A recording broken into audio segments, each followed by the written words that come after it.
Avis à tous les braves, hissez haut les couleurs, tenez bon. Voleurs et mendiants, nous sommes immortels. Voici l'histoire d'une tornade ayant frôlé Birmingham. 46 minutes d'enfer, 32 vies fauchées, 259 blessés et un état marqué. Une tornade F5 a dévasté 30 000 en avril 1998, le désastre le plus meurtrier et coûteux de l'histoire. Ce moment allait définir à jamais la carrière du météorologue le plus célèbre d'Amérique. Cette nuit-là prouva l'efficacité des systèmes d'alerte, sauvant 71 âmes d'une église dévastée et un enfant dont le sacrifice changea tout. Pour comprendre ce 8 avril tragique, il faut regarder ce que les experts redoutaient. Un risque extrême fut décrété par les autorités, une alerte rare, réservée au jour de jugement, quand l'atmosphère s'adigne pour déchaîner le chaos. L'Alabama était condamné.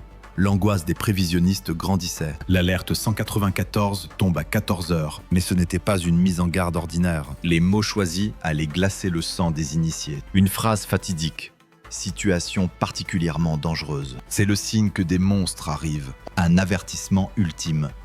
Ce n'est plus un exercice. Le ciel était un manuel parfait pour le désastre. Des vents de 120 nœuds déchaînés hurlaient dans le courant jet au-dessus d'eux. L'indice de convection, véritable carburant des tempêtes, grimpe de 1300 à 2370. La puissance rotative des vents a quadruplé brutalement. Ces chiffres annonçaient l'inévitable.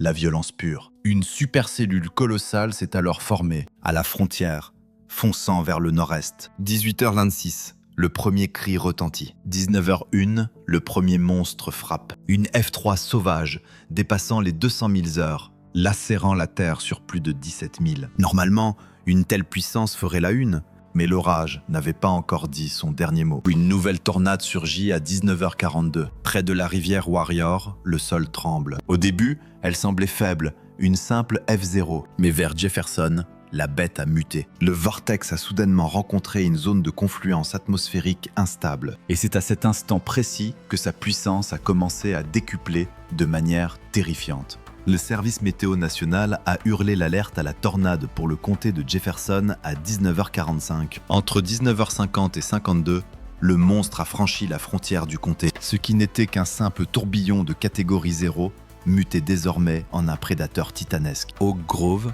niché à l'ouest du comté de Jefferson, n'était qu'un paisible assemblage de quartiers, d'écoles et de vies tranquilles, existant sereinement dans l'ombre de la grande Birmingham. Vers 19h55, l'enfer a brutalement frappé à leurs portes. 3 vies ont été fauchées instantanément quand un mobil-home s'est littéralement désintégré, projetant ses 4 occupants de l'autre côté de la rue.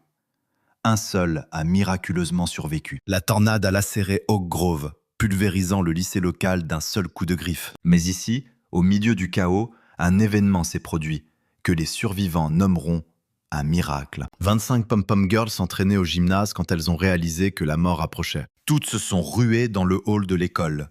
Au-dessus d'elles, les poutres d'acier ont plié, créant une poche de survie providentielle qui les a protégées de la pluie de débris meurtrières. À leur sortie, 1 mètre de casier métallique et de blocs de béton recouvraient le sol. Les 25 s'en sont sortis indemnes. L'école primaire d'Oak Grove, elle, fut rayée de la carte. La dévastation était telle que le carnet de notes d'un professeur fut retrouvé à Pell City, à plus de 30 miles de là. Pourtant, le registre du coach McKinney est resté sagement ouvert. Toujours à la page de la 5e heure, il trônait intact au milieu d'un paysage de désolation absolue. Ce contraste illustre la nature capricieuse du vent. Et Oak Grove n'était que le prélude. Le vortex a poursuivi sa route, atteignant pour la première fois l'intensité apocalyptique du niveau 5. Ce fut le tour de Concord et Rock Creek, où les vents ont hurlé à plus de 260 miles par heure. La caserne des pompiers volontaires de Central Concord a été broyée par la puissance du choc. Rock Creek a sombré dans l'horreur pure. Les maisons n'y ont pas seulement été endommagées, elles ont été totalement balayées. Des véhicules ont été soulevés comme de simples jouets. Une voiture a même fini sa course folle sur le toit d'une station-service en ruine. 11 personnes ont péri à Rock Creek, transformant ce secteur en le point le plus meurtrier. Le toit de l'église Church of God a été arraché comme une simple feuille de papier. Et les voitures du parking ont été projetées dans un ravin profond de 50 pieds. Alors que le monstre s'éloignait, ce bâtiment dévasté est devenu un ultime refuge. Il a été improvisé en centre de traumatologie d'urgence. Face au désastre, la communauté s'adapte. La tornade mesurait désormais près d'un demi-mile de large. Certaines sources suggèrent même une envergure colossale de 3/4 de mile. Elle fonçait vers le nord-est, dévalant le paysage à la vitesse d'un bolide sur l'autoroute. Pindell Estates et Rockwood ont subi des dégâts dignes d'une fin du monde de catégorie 5. 4 autres victimes sont tombées à Sylvan Springs. 2 de plus à Wylam Heights. Puis vint le tour d'Edgewater. La fureur de la catégorie 5 s'est de nouveau déchaînée, frappant ce quartier de l'ouest de Birmingham et emportant 9 vies avec elle. Ce fut le second tribut le plus lourd jamais enregistré sur cette trajectoire sanglante. John Holshoe fut l'un des premiers intervenants à pénétrer dans ce paysage d'apocalypse. Ce météorologue et chasseur d'orages chevronné pour ABC 3340 avait traqué le monstre depuis son véhicule spécialisé, risquant tout pour l'information, observant chaque mouvement du vortex, alors qu'il dévorait le paysage sur son passage. Les ruines fumantes laissées derrière lui témoignaient de la puissance terrifiante de notre atmosphère. Ce qu'il allait découvrir à Edgewater marquerait son âme à tout jamais. Jamais il n'avait affronté une telle fureur, lui qui n'avait jamais connu de monstre climatique. Dans l'obscurité totale, une sensation glaciale l'envahit face à ce chaos indescriptible. Le décor luisait d'une lueur anormale. Puis, la vérité le frappa comme un coup de poing. La puissance de cette tornade de catégorie F5 était telle qu'elle avait littéralement écorché chaque pin de la région. Sous la pleine lune de cette nuit fatidique, l'éclat lunaire rebondissait sur le bois blanc mis à nu de milliers d'arbres mutilés. Une vision d'horreur irréelle, bien trop lumineuse pour être honnête. C'est alors qu'il tomba sur les ruines des maisons, de simples tombeaux de béton. L'odeur de la mort flottait partout.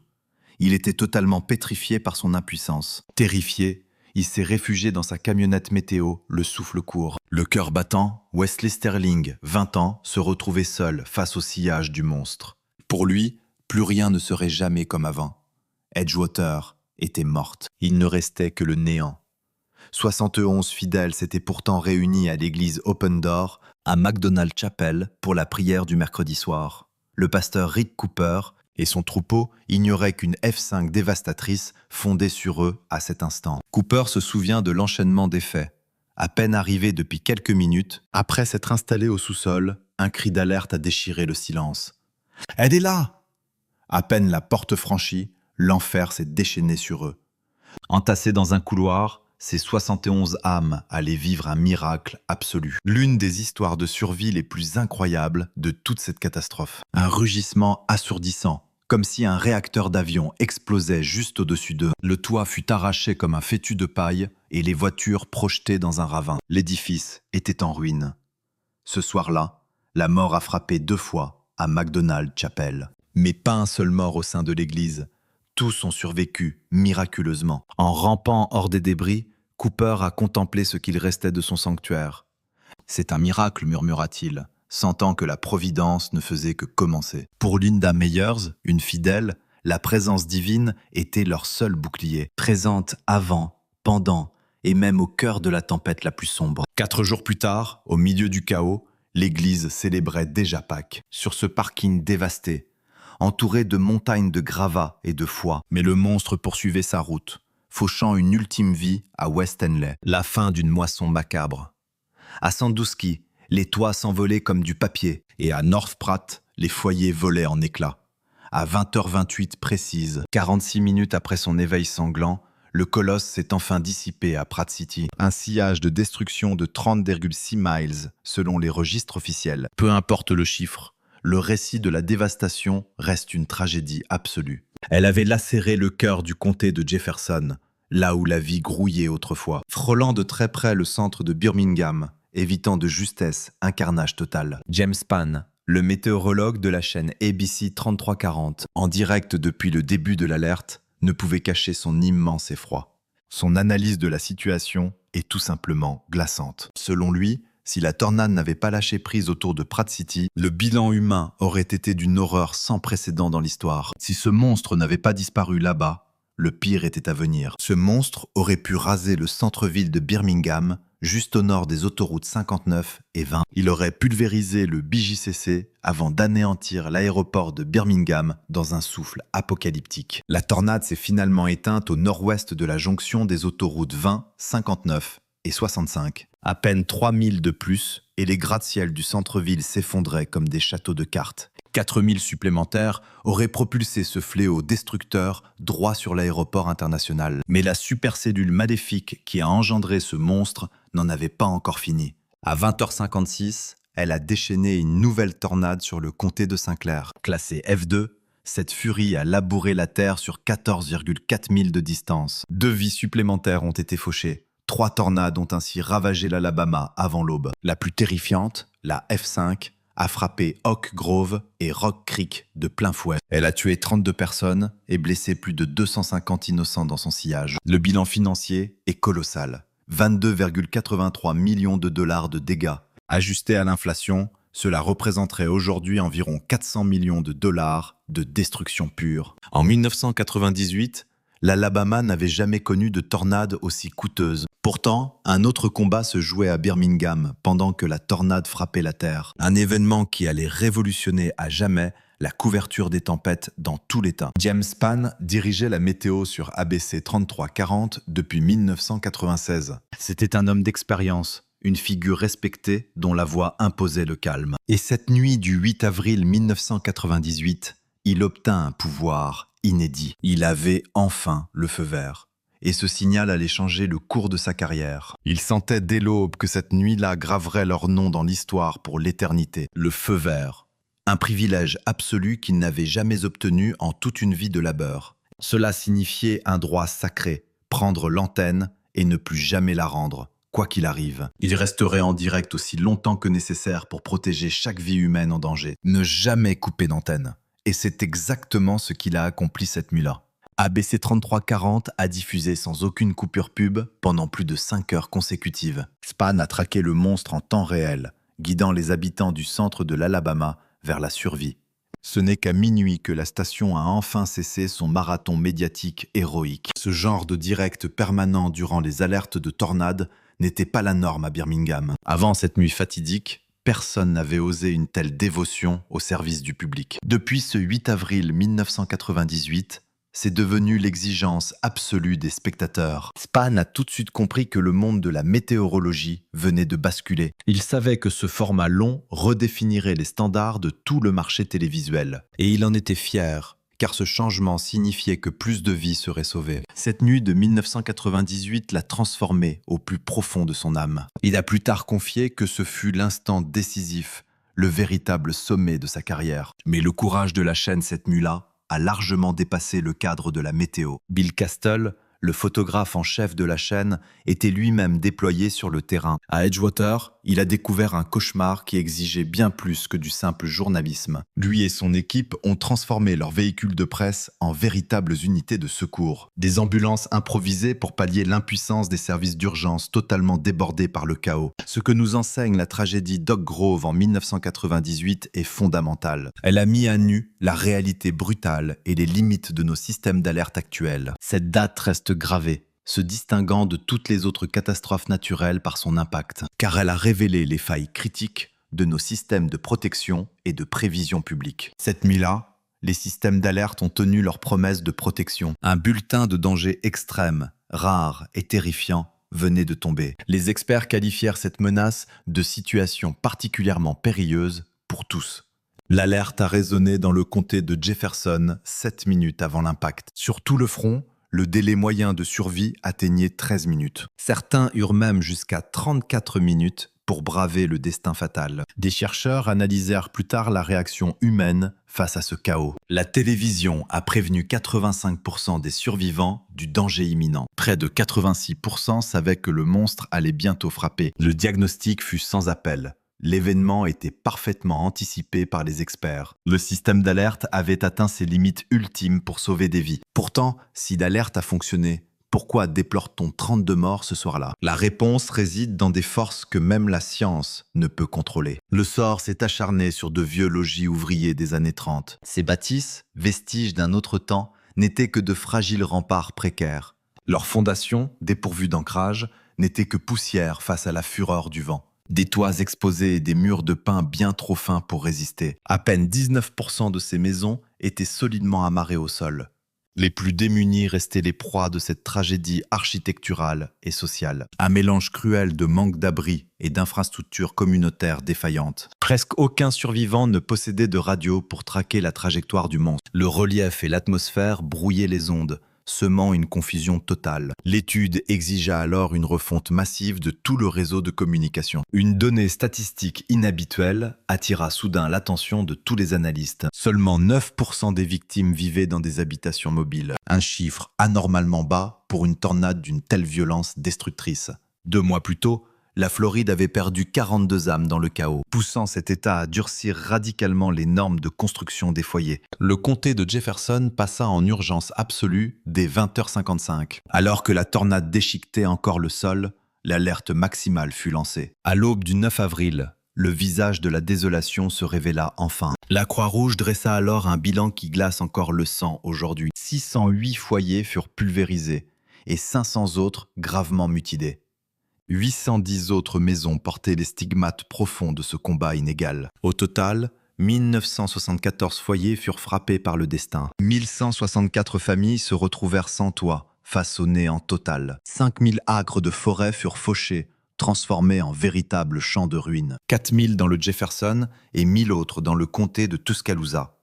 Même les secours furent touchés. 2 casernes de pompiers disparurent totalement. Le vice-président Al Gore se rendit sur place pour constater l'ampleur de l'apocalypse. Son épouse Tipper tenta de panser les plaies des survivants dévastés. Son évaluation fut brutale. C'était le chaos le plus total jamais observé. Le shérif Woodward livra alors une vérité qui résonne encore dans l'air. Face à une telle puissance, il n'existe vraiment aucun refuge sur cette terre. Le président Bill Clinton vint à son tour s'incliner devant ces décombres. À McDonald Chapel, le 15 avril, l'état de catastrophe fédérale fut déclaré, mobilisant l'agence fédérale d'urgence pour orchestrer une reconstruction désespérée. Le directeur James Lee Witt inspecta les ruines d'Alabama et de Géorgie. Ce monstre de vent foudroya 41 âmes à travers la région. 34 victimes tombèrent en Alabama et 7 autres en Géorgie. En un instant, l'existence de milliers de survivants fut brutalement anéantie. Crystal Snow, lycéenne, vit son avenir s'effondrer avec les murs de son école. Sa détresse éclata. « Ce n'est pas juste !» criait-elle face au destin. « Sans école, mon diplôme et tous mes rêves s'envolent en fumée. » Nathan Sills, 8 ans, ne rêvait que de baseball sous le soleil. Mais la tornade ne fait aucune distinction, piégeant sa famille sans pitié. S'il survécut au choc initial, son crâne subit un traumatisme dévastateur. Matthew, son père, revit encore l'horreur absolue de cet instant précis. « Je ne voyais que le ciel déchaîné, le vent et la pluie. Le sol s'est soulevé. J'ai pensé que notre heure était enfin venue. » Pendant 9 jours, Nathan lutta héroïquement contre la mort à l'hôpital. Vers le 17 avril, il devint l'ultime victime de cette tragédie. Matthew finit paralysé, le cœur brisé par la perte de son fils. De ses cendres naquit pourtant une révélation cruciale pour la survie. Les médecins furent formels. Le petit Nathan aurait pu s'en sortir, si seulement un simple casque avait protégé sa tête ce jour-là. James Spann assista aux funérailles les plus déchirantes de toute sa carrière. Parmi tous les deuils liés aux tempêtes, celui-ci était d'une cruauté infinie. Entre le petit cercueil et les parents blessés portés par les brancardiers, ils voulaient dire adieu à leur fils, malgré leur propre chair meurtrie. La douleur de Matthew se métamorphosa alors en une mission sacrée. Malgré sa paralysie, il parcourt l'Alabama pour porter son message d'espoir. Éduqué sur la sécurité et l'importance vitale de porter un casque, son combat mêle mémoire et mission, faisant de Nathan un symbole éternel. Il adorait le baseball. C'était toute sa vie, sa plus grande passion. « Je veux épargner aux autres enfants le sort cruel de mon fils. » Le sacrifice de Nathan lança le mouvement national pour la protection crânienne. Des campagnes de sensibilisation furent forgées par les plus grands centres spécialisés, avec le soutien infatigable de la Fondation des blessures crâniennes de l'Alabama. Les protocoles de sécurité officiels furent alors totalement réécrits par les experts, incluant désormais la recommandation vitale du port du casque protecteur. James Spann se fit l'apôtre infatigable de cette nouvelle armure de survie. 13 ans plus tard, une validation tragique frappa de nouveau l'État ensanglanté. Le 27 avril 2011, la pire tornade de l'histoire frappa.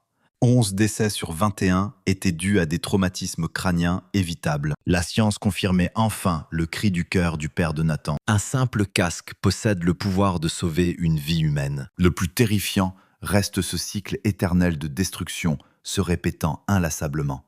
En 1956, 25 personnes périrent déjà sur ce chemin. Les mêmes quartiers, frappés encore et encore par la fureur céleste. Une bête de catégorie F5 s'abat sur Jefferson en 1977, fauchant 22 vies.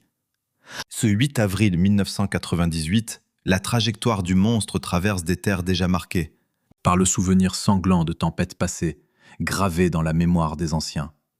La fatalité frappe à nouveau le 27 avril 2011, l'histoire se répétant cruellement. Un tourbillon EF4 dévaste Tuscaloosa et Birmingham, laissant 64 victimes sur son passage funeste. Ce monstre, allié à une tornade EF5 ayant pulvérisé Hackleberg et Phil Campbell ce même jour, avec 72 morts, devient la tragédie la plus sombre de l'histoire moderne de l'Alabama. Le désastre de 1998 n'est désormais que le 3e plus meurtrier de l'État, surpassé uniquement par les 2 tempêtes apocalyptiques de ce maudit 27 avril 2011. Mais un détail historique troublant hante encore les archives de cette tragédie. Juillet 1997, 9 mois seulement avant le chaos. 80 agents de secours simulent l'impossible lors d'un entraînement intensif dans le Maryland. Le scénario de cet exercice n'était pourtant qu'une simple hypothèse dramatique. Des tornades multiples frappant Birmingham et causant 35 décès fictifs. La réalité en fauchera 32. Aujourd'hui, sur ces ruines, la vie a repris ses droits. Le lycée d'Oak Grove renaît de ses cendres, à 1 mile de son ancien emplacement dévasté. Un arbre sacré et une fresque veillent désormais sur les âmes disparues de l'établissement.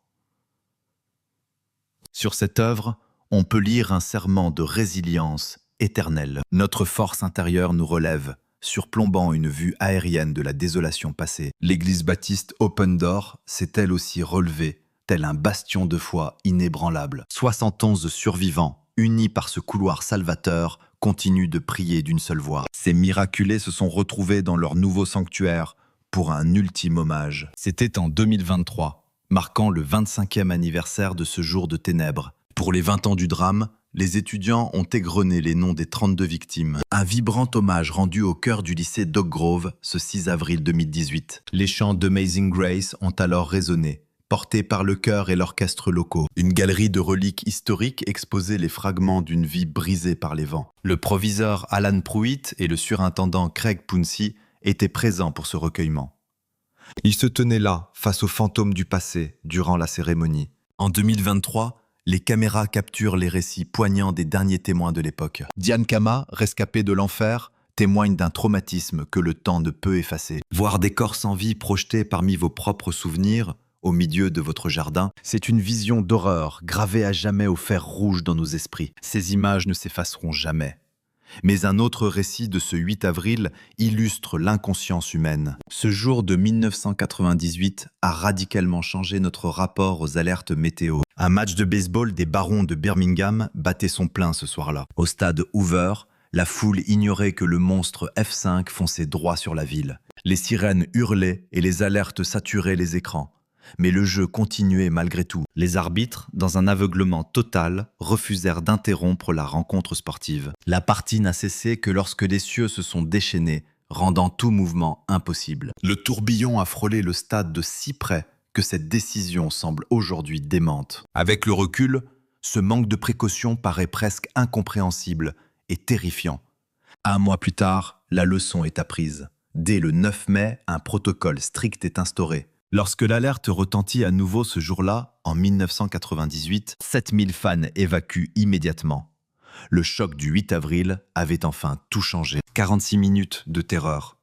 C'est la durée du passage dévastateur de la tornade F5 d'Oak Grove en 1998. En cet instant, ce monstre a fauché 32 vies et blessé 259 personnes. Près de 2000 foyers furent brisés, causant plus de 200 millions de dollars de dégâts. Ce fléau a frôlé le centre de Birmingham à 5 km et l'aéroport à 6 km. Un peu plus de distance parcourue et le bilan humain aurait été un véritable massacre. Pourtant, cette tragédie nous raconte aussi comment le destin a pu être forcé. Les alertes ont fonctionné. Le centre de prédiction des tempêtes avait identifié la menace mortelle. Le service météo national a diffusé ses avertissements juste à temps pour sauver des vies. Des météorologues comme James Spann sont restés à l'antenne durant des heures d'angoisse. Leurs informations en direct ont permis à la population de se mettre à l'abri immédiatement. 85% des rescapés furent alertés grâce à la puissance de la télévision. 71 fidèles ont survécu dans une église en rejoignant un couloir au dernier moment. 25 pom-pom girls ont échappé à la mort en atteignant le hall d'un gymnase. Le standard de couverture météo extrême en Alabama est né ce 8 avril 1998. Ce fut le début des directs sans publicité que les téléspectateurs exigent désormais face au danger. L'importance vitale des systèmes d'alerte publique venait d'être prouvée par ce désastre. Mais une faille persistait pour ceux vivant dans des habitations bien trop anciennes. La fragilité des constructions fut cruellement exposée lors de cette nuit de chaos. Le combat pour la sécurité, lancé après la mort du petit Nathan Seal,